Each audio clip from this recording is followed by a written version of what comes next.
The experience is pretty cool so far. I can tell who's leading because I know whose number. Who's leading? Larson. Larson? So basically they just finished stage 1. You said that was 100 laps? 100 laps. 4 hours. 4 hours? What you said. Yeah, it's like 4 more hours.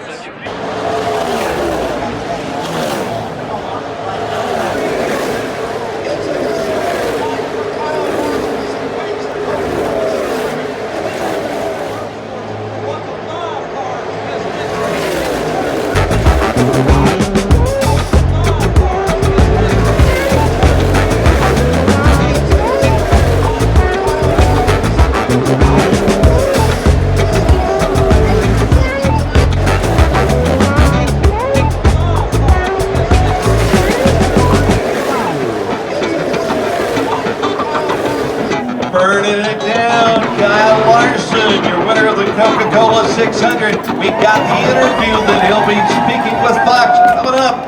You're going to get to hear it.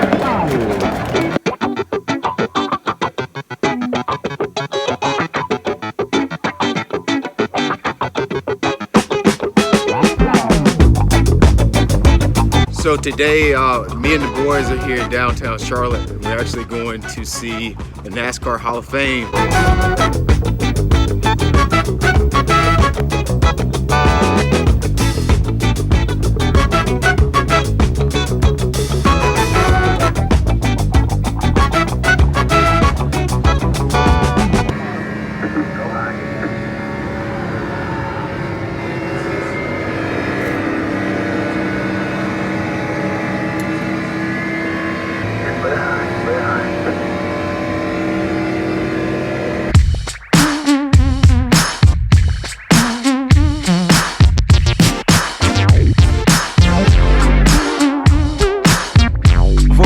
Long time you've been hearing everybody compare bass fishing to NASCAR, and you know, I kind of wanted to see what this was all about. I've been hearing all this about how we want to get bass fishing to the NASCAR state, and I definitely see what we're talking about here. There's a lot of people there. There's a lot of drama around the NASCAR race.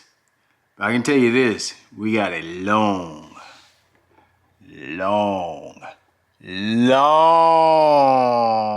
way to go before we get even close to what NASCAR is doing.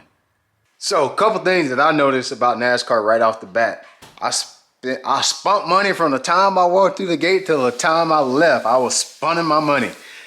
I want to ask you something. Would you pay to come to the Classic, come to weigh-ins, so forth? I'm curious because my little boys play basketball, he's raced motocross, and if you want to come see him race, you got to pay to get in that gate. I wonder, would you pay to come see your favorite professionals?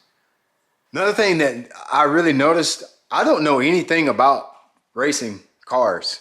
I know a little bit about racing motorcycles, but I know absolutely nothing about racing cars. But it didn't seem to matter. It was fun, dude. They knew how to make that thing fun, even though I didn't know a single person on the race course.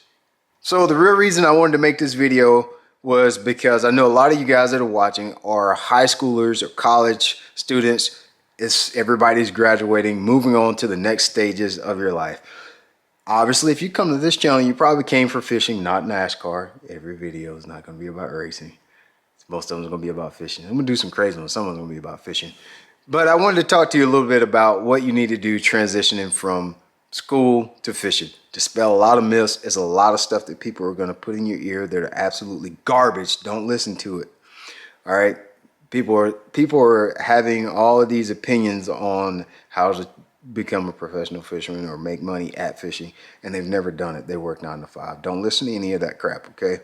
I kind of guard against maybe telling you what you should do. The best thing I can probably do is maybe share my story. I don't feel comfortable saying you need to do X, you need to do Y, you need to do Z. Most of you guys know my story. I started off landscaping. That's what I did right out of high school. I knew I wanted to fish. I just got my first boat as soon as I graduated from high school. I didn't want to go to 4 year school. And I decided to do 2 years so I could work and I could fish when I want to, and I could be at home with my boat and fish every spare moment that I wanted to. So I needed to be able to work. So I stayed at home and I worked in our family business.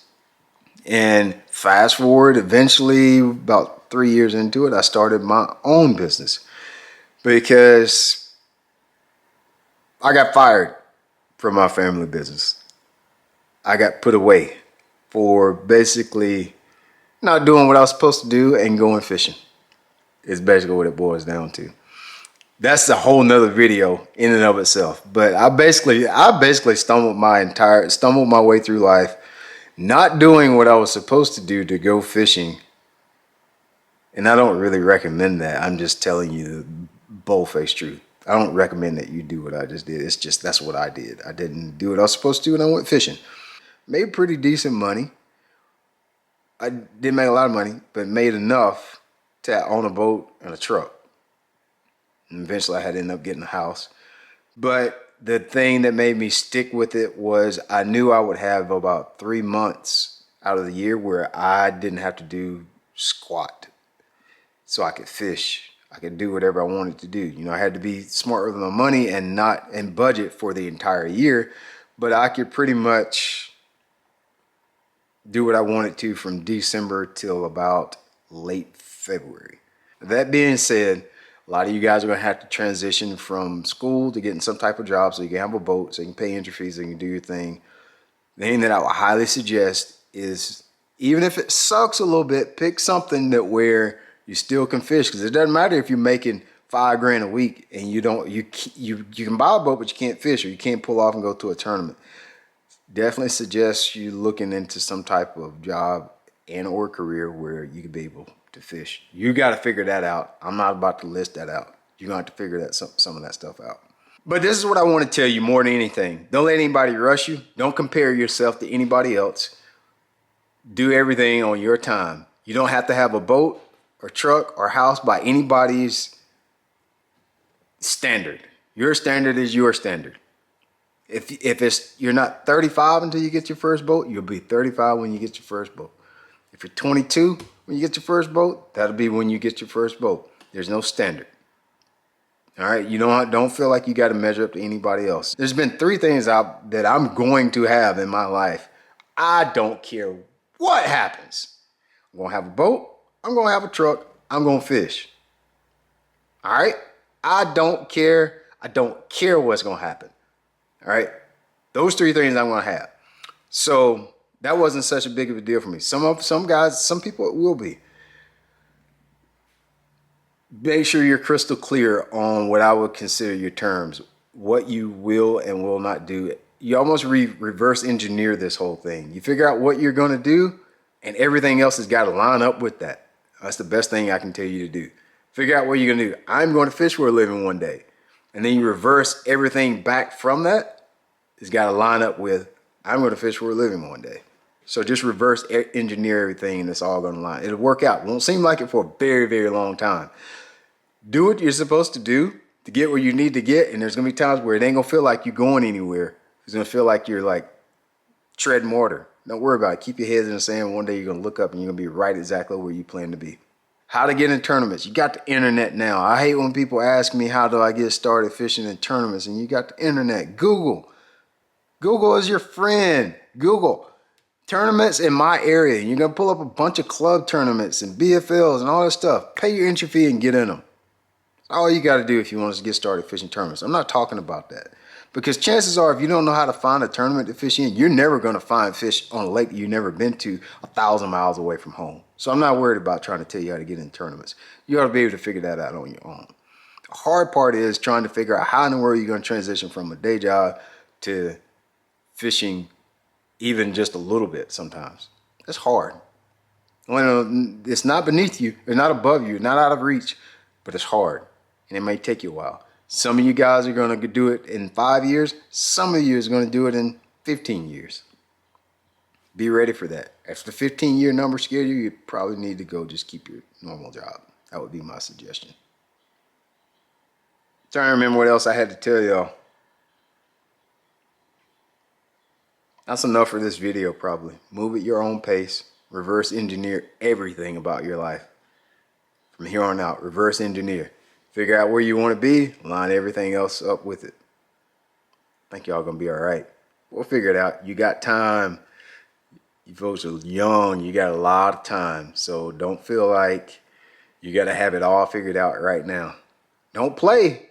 Figure out where you want to go or where you think you might want to go. Start reverse engineering. All right? We'll do this together. Me and these videos and you, we're going to do this together. All right? Appreciate y'all watching. See you.